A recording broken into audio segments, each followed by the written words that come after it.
até que ponto a sustentabilidade econômica no cultivo de florestas? Vou explicar um pouquinho do que nós vamos fazer. Nós teremos 3 palestrantes. O primeiro será o professor Luiz Carlos Straviz, professor titular e chefe do Departamento de Ciências Florestais da Universidade de São Paulo. Passo a palavra. Germano. Boa tarde, pessoal.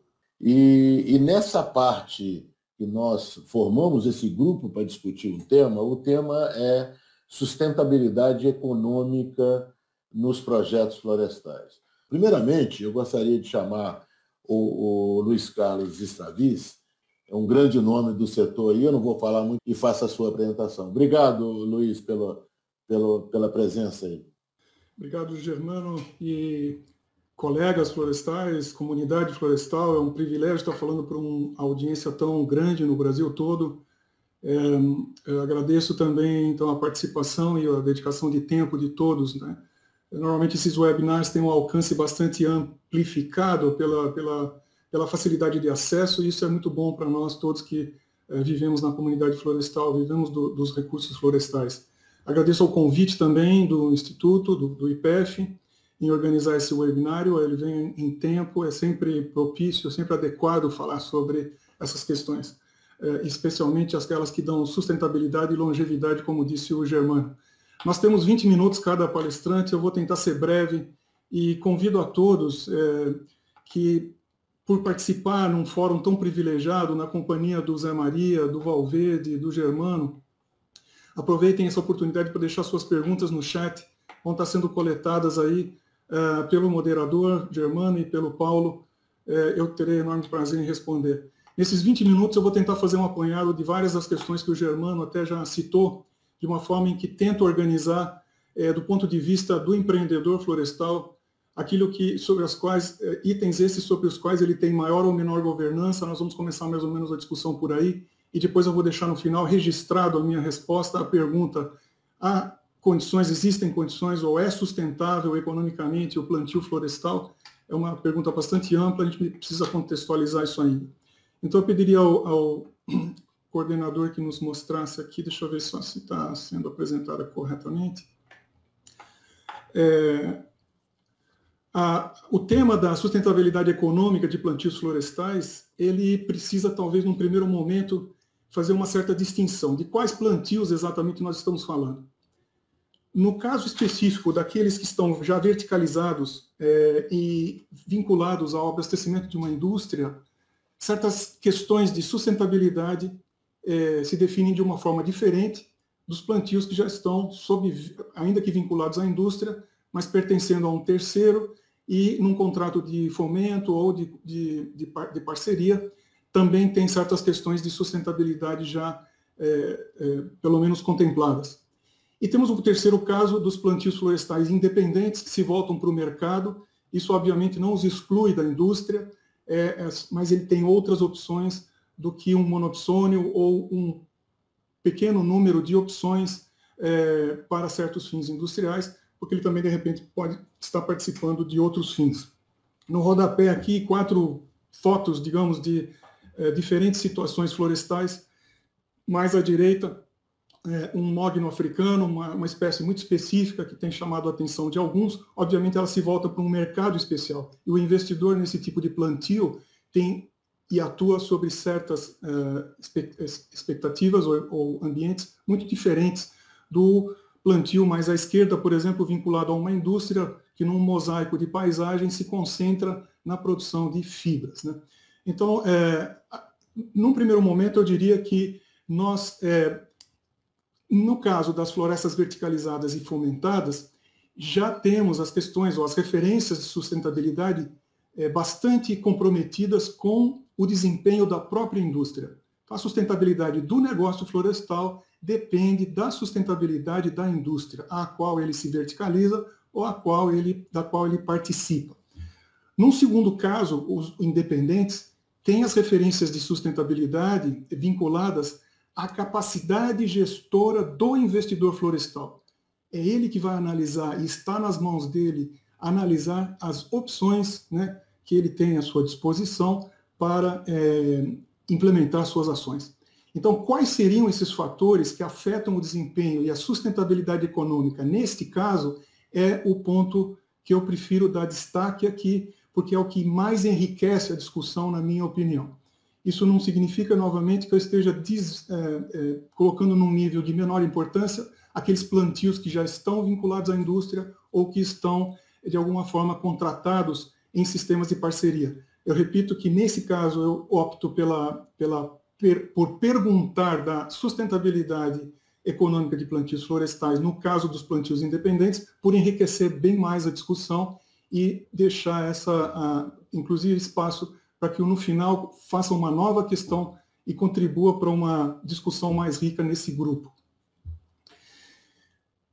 Num único slide, tentando ver todos os fatores que contribuem para o sucesso e que esse empreendedor precisa contemplar para analisar a sustentabilidade e a longevidade, como inclusive citou o Germano na abertura, eu escolhi aqui um conjunto deles. Existem mais fatores, mas eu diria que esses são os que representam um conjunto de mais de 90% dos principais fatores que devem e precisam ser contemplados quando se analisa a sustentabilidade de um plantio independente voltado para o mercado.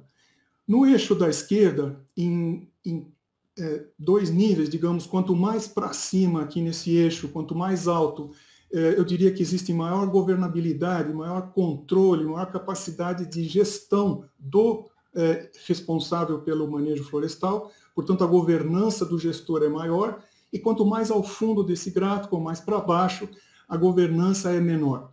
Dividido em 5 grupos, né, nós temos então as questões de acesso à tecnologia, insumos, colheita, mão de obra e terra, mais ou menos aqui, segundo o meu ponto de vista, classificados quanto à governança desse gestor. Eu diria que tecnologia, insumos e colheita estão sob sua governança, são critérios ou áreas em que ele pode atuar com muita liberdade, obviamente onde ele busca desenvolver mais a sua competência. A disponibilidade de mão de obra vai ser algo importantíssimo, como já foi destacado, mas ainda há um certo nível de governança, de seleção, de processos de captação, de políticas de remuneração. A terra é uma questão bastante importante também, nós vamos voltar a ela várias vezes durante essa discussão. No segundo grupo, os fatores de comercialização são fatores que estão num nível de governança quase que intermediários, mas ainda assim são questões que estão ao alcance ou fazem parte do leque de alternativas que o gestor pode ou não optar por elas, intensificar, se aprofundar, se especializar na escolha de canais de mercado, na escolha dos compradores, em quais mercados ele vai atuar, que tipo de transporte, modais de transporte ele tem à disposição, e caso ele possa optar, a decisão é dele optar por diferentes modais. O estudo dessa viabilidade econômica de transporte está nas mãos dele. A distância é algo que talvez já esteja numa faixa ou num nível de menor condições de controle, mas certamente é algo que ele ainda pode controlar também.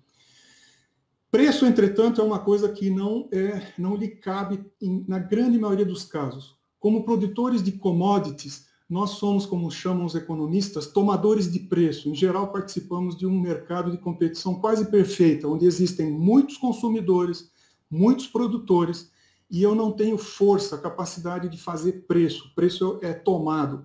Então, é por isso que eu coloco na questão da comercialização o preço com grande destaque, mas no fundo desse gráfico como um item de baixa governança por parte do gestor. Ele toma o preço, ele mede o preço, ele sente o mercado, ele vê para onde vai, mas ele não tem condições de afetá-lo. Ela afeta suas decisões, uma vez que ele o sinta ou tenha uma expectativa quanto ao futuro e ao presente desses valores. As questões de escala, quanto maior a escala, há um prejuízo sobre a governança, obviamente, pelo menos a capacidade de intervir fortemente nas decisões de reduzir para a média, reduzir para a pequena, subir para a média, subir para a grande. Essas são questões que querer ser pequeno talvez seja mais fácil. Agora, e manter-se em várias frentes. Agora, administrar expansões onde a média e a grande escala passam a ser importantes, já começam a sair um pouco da capacidade de controle do gestor, que é responsável no caso especificamente apenas pelo negócio florestal. Disso vão depender captação de recursos, novos investidores, conquista de novos mercados, e a minha escala vai aumentando e tornando a capacidade de gestão mais complicada, no mínimo, para não dizer mais, com menos liberdade. Entramos agora na área dos fatores mais complicados para o gestor florestal.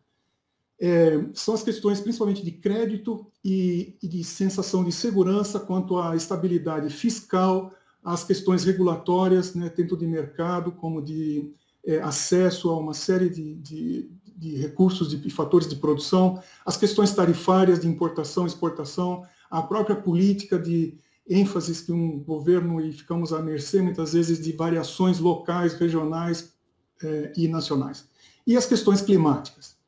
Eu vou usar bastante esse gráfico aqui agora, portanto, o que eu proponho fazer agora é lembrar que, no caso do gestor florestal, ele gasta 90% da sua formação, do seu tempo, do ganho de experiência, preocupado com, reparem, a questão de acesso à tecnologia, insumos e colheita, e as questões de mão de obra e terra, né? Então, por exemplo, vamos pegar o bloco primeiro das tecnologias, insumos e colheita.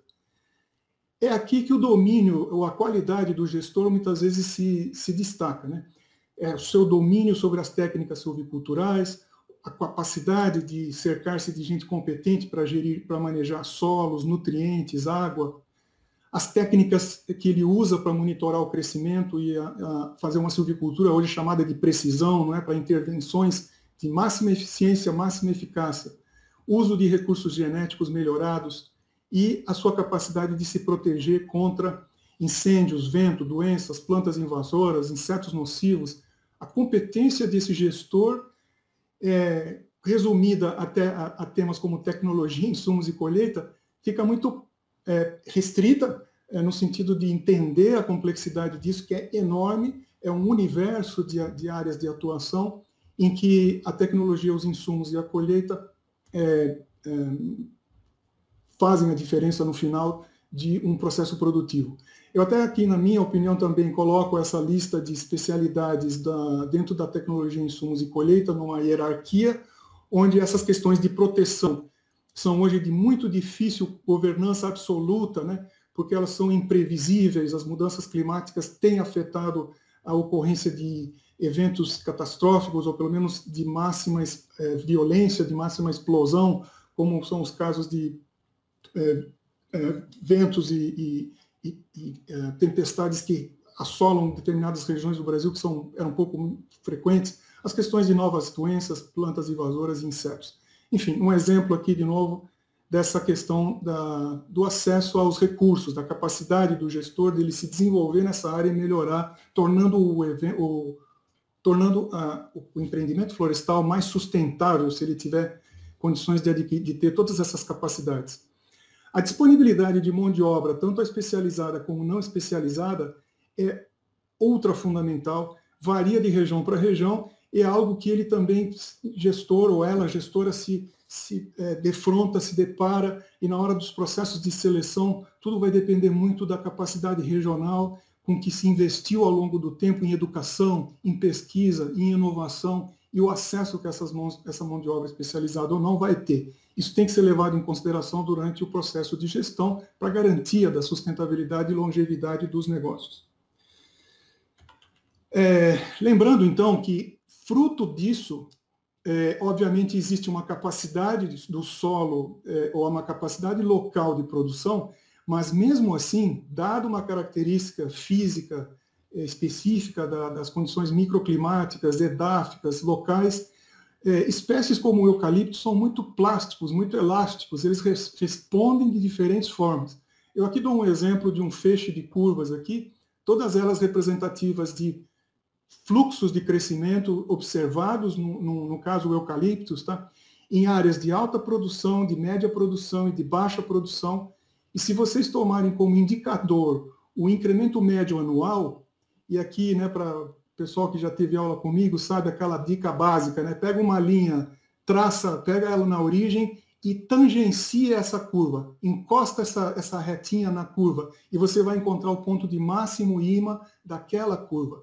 Então, vocês vão ver aqui que nesse feixe de curvas, existem áreas, micro-regiões, que com todo o empenho nessas áreas, como já discutimos, máximo domínio das técnicas silviculturais, do solo, dos nutrientes e tal, você vai ter já uma consequência sobre a decisão de idade de corte evidente. Por exemplo, essa primeira curva mais alta, ela tem aí próximo aos 5 anos a expressão de máximo IMA, enquanto que uma curva intermediária, representada aí no meio do gráfico, ela vai ter uma idade ideal de, se formos colher quando atingirmos o máximo IMA, sem levar em consideração nenhum aspecto econômico ainda, essa espécie já deveria, ou esse plantio deveria ser colhido bem mais tarde, próximo aos 8 anos, entre 7 e 7,5.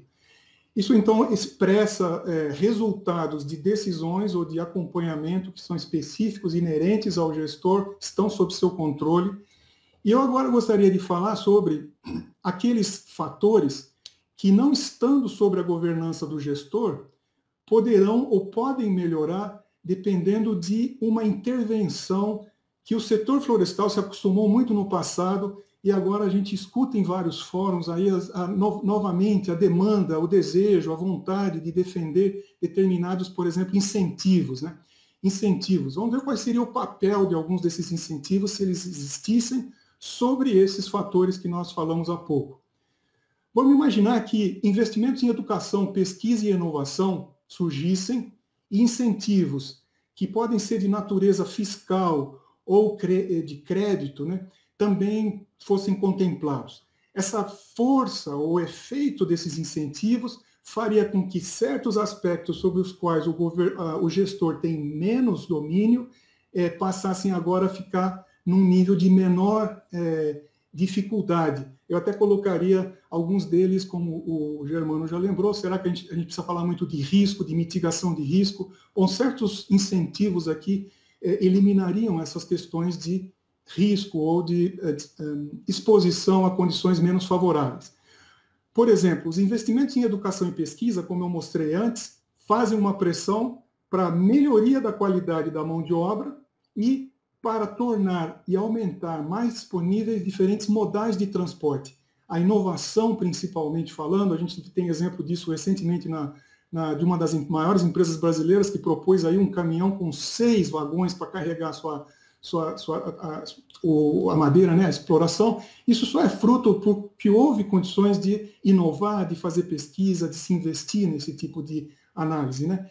Então, houve investimentos em educação e pesquisa locais que permitiram, então, essa melhoria.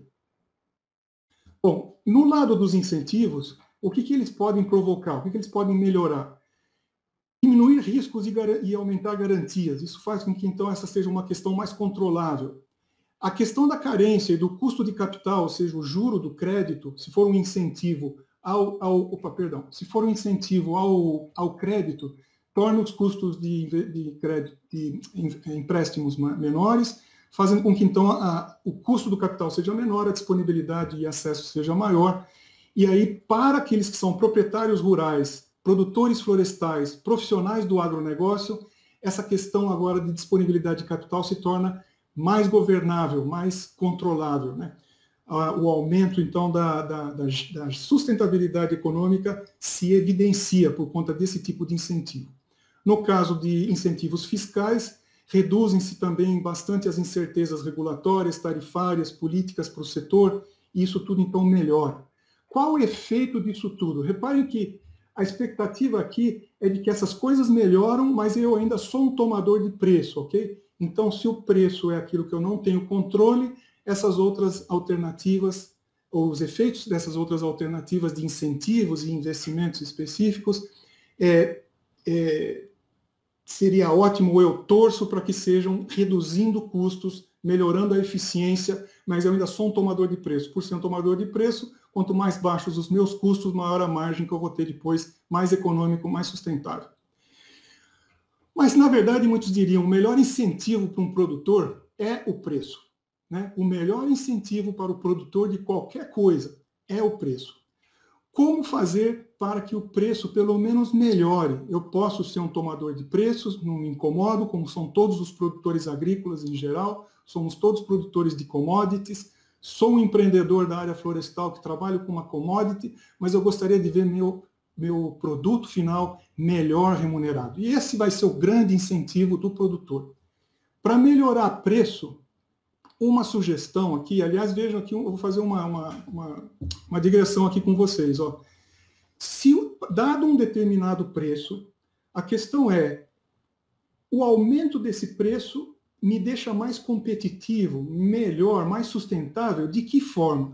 Uma das análises mais clássicas é a análise de se eu estou usando bem o investimento terra. Eu não vou entrar nos detalhes, eu vou só citar aqui os resultados já de uma análise desse tipo. Vamos imaginar que eu tenho aqui um produtor que está analisando uma talhadia simples, então eu tenho plantio, corte, condução da brotação e segundo corte. Os custos meus estão em reais, R$5.000 mais R$2.000 nos 12 primeiros meses, depois um custo no segundo ano de R$1.000, e tudo isso por hectare, ok, pessoal? Depois, aí fixei em R$500 a minha despesa média por hectare ao longo dos próximos anos, até o momento da colheita, no qual eu tenho um custo de R$500 e pretendo vender minha madeira em pé. Eu não estou aqui considerando o custo de colheita por enquanto, tá ok? Aí eu corto a madeira, conduzo a brotação, faço isso de forma caprichada, gasto mais R$2.000 por hectare nos próximos 12 meses. No segundo ano após o primeiro corte, eu gasto mais 1.000 e aí eu coloco 500. Isso é apenas para ilustrar, não quero dizer com isso que são valores verdadeiros. Quem quiser depois, a gente pode ajudar a trazer valores verdadeiros para essa análise, ou mais próximos da sua realidade local, e a gente agora fazer a seguinte conclusão. Com esses dados, eu consigo produzir o seguinte gráfico. No eixo X, vocês têm aqui o desejo de retorno. Eu gostaria de ter sobre os meus investimentos, por exemplo, 11%, 12%, 13%. Eu estou aqui indo de uma escala de 5% a 21%. E as curvas que vocês veem aqui são curvas de até quanto eu poderia pagar pela terra se o preço da madeira variasse de R$52 a R$78 o metro cúbico vendido em pé. E aí está aquilo que eu queria mostrar agora há pouco, o efeito do preço sobre o quanto eu remunero a terra que eu estou ocupando. Digamos que eu, nesse caso, estivesse ocupando uma terra que vale apenas R$14.000 o hectare. Uma madeira que pagasse R$50 o metro cúbico me daria por volta de menos ou por volta de 8% de retorno sobre estes investimentos que eu fiz aqui em cima. Já se eu recebesse R$78 por metro cúbico, eu estaria recebendo quase que dobro, um pouco menos do que dobro, a rentabilidade, a sustentabilidade rentável financeira desse negócio. Então o efeito preço é evidente, como era de se esperar. Mas talvez o que vocês estejam vendo como uma novidade aqui é algo mais quantificável em cima de números bastante plausíveis. Mas alguém podia perguntar, escuta, mas a minha terra custa muito mais do que isso. A minha terra custa quase R$30.000 o hectare. Nesse caso, eu precisaria vender se eu vendesse a R$74 o metro cúbico, eu conseguiria ter os 8% anteriores, ou então, se eu conseguisse vender até R$100, R$102 o metro cúbico, eu poderia ter taxas de retorno sobre estes investimentos aqui em cima, em torno de 12%.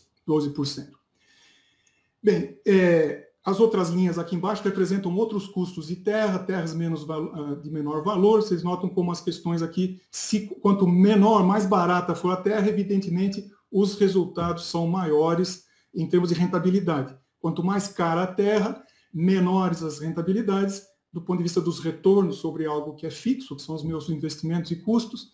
Se a terra for mais barata, os meus retornos são maiores. Esse é um estudo clássico, é uma análise clássica que se faz na área florestal e que ilustra o que eu falava há pouco. Preço é tudo nessa hora. Se alguém me pagar mais, é óbvio que eu vou ter algo mais rentável. Se preço, então, é algo que eu gostaria de ver no mercado como um todo, mais propício para o negócio florestal, o ponto para discussão que eu lanço nessa webinar é o seguinte: e se nós diminuíssemos a verticalização hoje observada nas grandes indústrias? Eu tenho aí, na área de papel, celulose e cartão e embalagens, índices de verticalização que superam os 70%, ou seja, mais de 70% da produção, da matéria-prima consumida na fábrica vem de plantios próprios. E se nós reduzíssemos isso para 50%, para 40%, invertêssemos talvez, 30% é o máximo de verticalização que se observaria nessas indústrias, por exemplo. Mas tem os chapas, tem energia, você tem outras áreas, né, onde a verticalização fosse diminuída por fatores aí, por digamos, um desincentivo à verticalização para a indústria, se tornaria um incentivo para o setor florestal. Por quê? Porque verticalizar significa ter mais produtores, mais compradores. Isso, eventualmente, com o monopsônio ou o oligopsônio desaparecendo, é evidente que para quem compra matéria-prima, né, ela vai ter que competir por esses recursos. E ao competir por esses recursos, o preço vai tender a se estabilizar num patamar diferente, eu diria maior. Então o preço sobe de um valor aqui mais baixo para um valor um pouco maior, né, com a queda do monopsônio ou oligopsônio dessas pessoas. Subir o preço significa melhorar todas as outras condições. Reparem que aqui nessa simulação aqui eu faço uma subida de todos os fatores em termos de governabilidade. Isso daí acontecendo, melhora a renda, principalmente a renda do empreendedor, do investidor, tornando mais fácil para ele, inclusive, navegar entre as escalas pequena, média e grande e ganhando liberdade de ação sobre várias outras questões. Então, a pergunta que fica, e fecho aqui, deixo agora daqui a pouco, passo a palavra para o Germano de novo, para a gente tocar a nossa discussão, mas a minha resposta à pergunta é bem contundente, bem objetiva e clara, nesse caso do empreendedor. Eu desafio o debate a me convencer do contrário, de que sim, são sustentáveis os plantios florestais, a sustentabilidade dele é melhorada, entretanto, se tivermos plantios florestais menos verticalizados, mais fomentados e mais independentes, né? É isso aí que eu queria compartilhar e dividir com vocês. Eu passo a palavra para o Germano para a gente continuar o debate. Obrigado.